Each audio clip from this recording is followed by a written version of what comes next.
বন্ধুরা, welcome back to Subhashini লাইফস্টাইলে। আমি সুভাষিনী চলে এসেছি সকাল সকাল নতুন একটা ভিডিও নিয়ে। আশা করছি তোমরা সকলে বেশ ভালো আছো। আমিও খুব ভালো আছি বন্ধুরা। আজকের ভিডিওটা কিন্তু একেবারে সকাল থেকে স্টার্ট করেছি। একেবারে দেখতে পাচ্ছ মর্নিংয়ের চা দিয়েই কিন্তু আজকের ভিডিওটা স্টার্ট করেছি।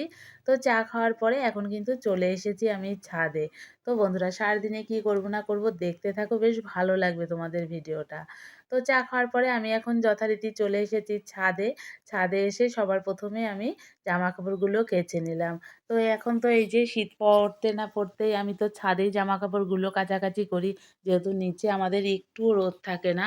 তো ছাদে এসে জামাকাপড়গুলো কেচে ধুয়ে মেলে দেওয়ার পরে গাছগুলোতে একটু জল দিয়ে দিচ্ছি। আর ওদিকে জারবেরা ফুলগুলো শুকিয়ে গেছিলো, সেগুলো আমি একটু মাথা ছিঁড়ে দিলাম। তো ওই দিকের গাছগুলোতে তো জল দেওয়া হয়ে গেছে, এদিকে রয়েছে বেগুন গাছ, সেগুলোতেও আমি একটু জল দিয়ে দিচ্ছি। আর দেখো আজকে সকালের আবহাওয়াটা কিন্তু বেশ সুন্দর আছে।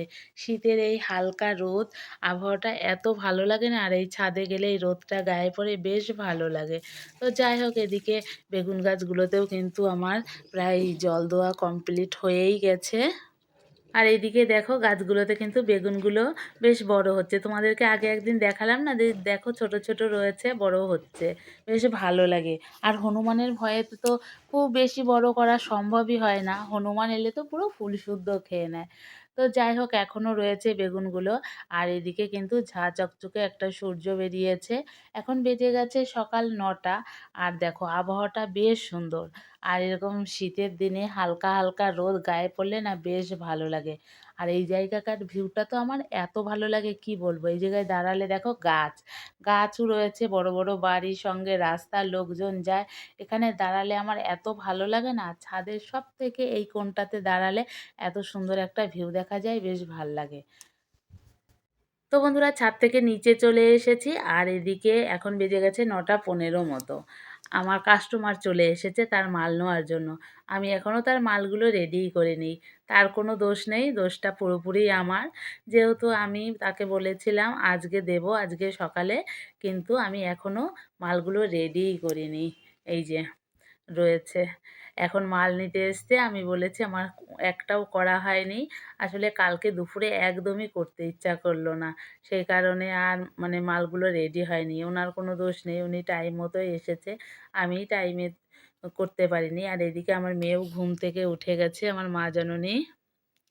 তো এই যে আমি আবার মেশিনে বসে পড়লাম। এদিকে সকালের খাবার রেডি করতে হবে, আবার এদিকে মেশিনে বসে পড়েছি। তাকে বলেছি আমি ১১টার মধ্যে মালগুলো দিয়ে দেবো।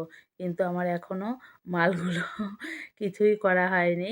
তো দেখো, সময়ের কাজ সময়ে না করলে কি তাড়াহুড়ো করতে হয়। এইজন্য বলে সময়ের কাজ সময়ে করতে। কালকে দুপুরে যদি করে রাখতাম আমার এখন এত তাড়াহুড়ো লাগতো না। কিন্তু কি করা, দুপুরবেলায় খেয়ে দেয়ে এসে যে লেপের মধ্যে গেছে, আমার একদমই আর ইচ্ছা করলো না মালগুলো করার জন্য। কিন্তু তারপরে আবার মা, মেয়ে সঙ্গে দেবাও গেছিলো মেলায়, সবাই মিলে মেলায় গেছিলাম, আর রাতেও আর করা হয়নি।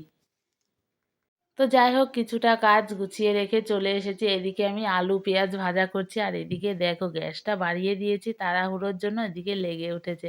কিছু আর করার নেই। তো এদিকে আলু পেঁয়াজ ভাজা দিয়ে সকালে খাওয়া হবে রুটি। এই হচ্ছে সকালের ব্রেকফাস্ট, আমার এদিকে হয়েও গেছে। তো চলো সবাই মিলে খাওয়া দাওয়া করে নিই, পরে আবার তোমাদের সঙ্গে কথা বলবো। তো বন্ধুরা, এখন বেজে গেছে একদম 12টা। আর এদিকে চলে এসেছি আবারও আমি তোমাদের সঙ্গে কথা বলতে। আমার কাজগুলো সমস্ত কিন্তু হয়ে গেছে। 11টায় আমি বলেছিলাম যে 11টায় দেবো, ভাগ্যিস উনি আসেনি। 12টা বেজে গেছে সমস্ত কাজগুলো কমপ্লিট করতে করতে। আমি কাস্টমারকে ফোনও করে দিয়েছি যে হয়ে গেছে, নিয়ে যাবে। তো বললো আমি এখনই যাব। আর এদিকে আমি এখনও কিন্তু দুপুরের রান্না বসাইনি। সকালে খেয়ে দিয়েই তো চলে এসেছি মেশিনে। তো এসে তাড়াহুড়ো লেগেছে। তো যাই হোক, এখন করে রাখিনি, আমারই ভুল ছিল। আমার করে রাখা উচিত ছিল, তাহলে আর এত তাড়াহুড়ো করতে হতো না। দেখো সব কিছু রেডি হয়ে গেছে, এখানেই থাক। চলো আগে আমি রান্নাটা বসাবো, তারপরে তোমাদের সঙ্গে আবার কথা বলবো। তো বন্ধুরা, চলে এসেছি রান্নাঘরে। শুধু চলে আসিনি, রান্না কিন্তু অলরেডি আমি বসিয়েই দিয়েছি। কারণ তোমরা বুঝতেই পারছো আমি কতটা তাড়াহুড়োর মধ্যে রয়েছি। দুপুরবেলাতে ঠিক টাইমে আমাকে আবার সবাইকে খেতে দিতে হবে। যেহেতু আমি কাজটা করে রাখিনি, আমারই ভুল। সেই কারণে তাড়াহুড়ো করে এদিকে দেখো মাছের ঝোল বসিয়ে দিয়েছি। আজকে হচ্ছে বাটা মাছের ঝোল আলু বেগুন দিয়ে, আর ওদিকে মেয়ের জন্য 2 পিস বেগুন ভাজা করছি। বেশি কিছু তো একদমই রান্না করব না। আর এদিকে আলু কেটে রেখেছি আর টমেটো, ওটা দিয়ে বাঁধাকপি করব। আর দেখো বাঁধাকপিটা কত বড় বড় করে কেটেছি, যেহেতু অনেকটাই তাড়াহুড়ো সেই কারণে আর অত টাইম নেই ছোট ছোট করে কাটার। বুঝতেই পারছো তোমরা যে আমি এমনিতেই লেটে চলছি আজকে। আর এদিকে মাছের ঝোলটা আমার হয়ে গেছে। আর সকালের একটু আলু পেঁয়াজ ভাজাও আছে, আর কালকেকার একটু ডাল আছে, সেটাকেও আমি গরম করে রেখে দিয়েছি। এতেই আজকে দুপুরের খাওয়া দাওয়া হয়ে যাবে। তো চলো বেশি আর বকবক করব না। বুঝতেই পারছো আমি কতটা তাড়াহুড়োর মধ্যে রয়েছি। তো চলো পরে আবার কথা বলবো। তো বন্ধুরা দুপুরে খাওয়া দাওয়া সেরে একবারে চলে এসেছি ছাদে। আমি আর আমার মেয়ে, দেখেই বুঝতে পারছো।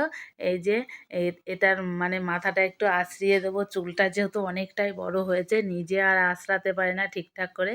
চান করার পরে কোনো রকমে নিজে আঁচড়িয়ে রেখেছিল, যেহেতু আমার অনেকটাই আজকে তাড়াহুড়ো ছিল সেইভাবে আঁচড়িয়ে দিতে পারিনি। তো মা মেয়ে খাওয়া দাওয়া সেরে একবারে চলে এসেছি ছাদে। বলেছি চল ছাদে গিয়ে চুলটাও একটু শুকিয়ে নিবি, আর একটু রোদেও থাকা হবে। তো সেই কারণে চলে এসেছি ছাদে। আর আমার মেয়ে এদিকে গল্প করছিল, ওর বাবা ছিল সামনে, ওর বাবার সঙ্গে বসে বসে কথা বলছিল। তোমরা হয়তো ভাবছো যে ও কার সঙ্গে কথা বলছে, ও কিন্তু ওর বাবার সঙ্গে কথা বলছিল। তো যাই হোক, মা মেয়ে ছাদে চলে এসে একটু খুনসুটি শুরু করেছি। ছাদে এসে তো বসে রয়েছি, তোমরা তো দেখলেই। আর আজকে হচ্ছে মেলায় যাব না ভাবছি, আজকে যাব না মেলায়। মেয়ের আবার একটু মন খারাপ, যেই বলেছি মেলাতে যাব না। তো মা মেয়ে চলে এসেছি রোদে, রোদে এসে একটু বসে রয়েছে। আজকে কিন্তু ভালোই রোদ রয়েছে। তো চলো পরে আবার তোমাদের সঙ্গে কথা বলছি। গুড মর্নিং বন্ধুরা, এটা হচ্ছে পরদিন সকাল, মানে বুধবার দিন সকালে। কালকের ভিডিওটা আর কন্টিনিউ করা হয়নি, আর তোমাদের সঙ্গে কোনো কথা বলা হয়নি, ভিডিওটা শেষ করাও হয়নি। তো কালকে তো আর মেলায় যাইনি, তোমাদেরকে তো আগেই বললাম মেলায় যাব না, আর তোমাদের সঙ্গে কোনো কথাও বলা হয়নি। তো সকালবেলাতে চলে এসেছি ছাদে প্রতিদিনের মতো। এখন কিন্তু একেবারেও সকাল নেই, 9:30 বাজে। আমার সঙ্গে মেয়েও চলে এসেছে, ও এসে একটু ব্রাশ করে নিচ্ছে। আর এদিকে দেখো গাছগুলোতে কিন্তু বেশ ভালোই ফুল ফুটেছে, যেইটুকু যা ফুল ফুটেছে বেশ ভালোই লাগে কিন্তু দেখতে। তো আজকে তো মেলায় যাব ইচ্ছা আছে, মেলায় গেলে সেগুলো তো তোমাদের সঙ্গে শেয়ার করব, সেটা অন্য ভিডিওতে শেয়ার করব, এই ভিডিওতে না। এখনকার মতো ভিডিওটা তো এখানেই আমি শেষ করব। আর এদিকে দেখো পানচেটিয়ার ডাল লাগিয়েছি, দুটো শুকিয়ে গেছে। এই শুকনো গাছ থেকেই তো আবার নতুন একটা গাছ উৎপন্ন হবে, যখন হবে সেটা তো তোমাদের সঙ্গে শেয়ার করবই। যে মরে যাওয়া মানে ডালটা মনে হচ্ছে পুরো মরেই গেছে, সেখান থেকে নতুন গাছ কত সুন্দরভাবে হয় সেটা তো তোমাদের সঙ্গে শেয়ার করব যখন হবে তখন। তো আজকের মতো ভিডিওটা আমি এখানেই শেষ করব। আমার ভিডিওটা যদি তোমাদের ভালো লাগে লাইক কমেন্ট শেয়ার করে আমার পাশে দেখো। তো চলো এখনকার মতো টাটা বাই বাই, আবার দেখা হচ্ছে অন্য ভিডিওতে।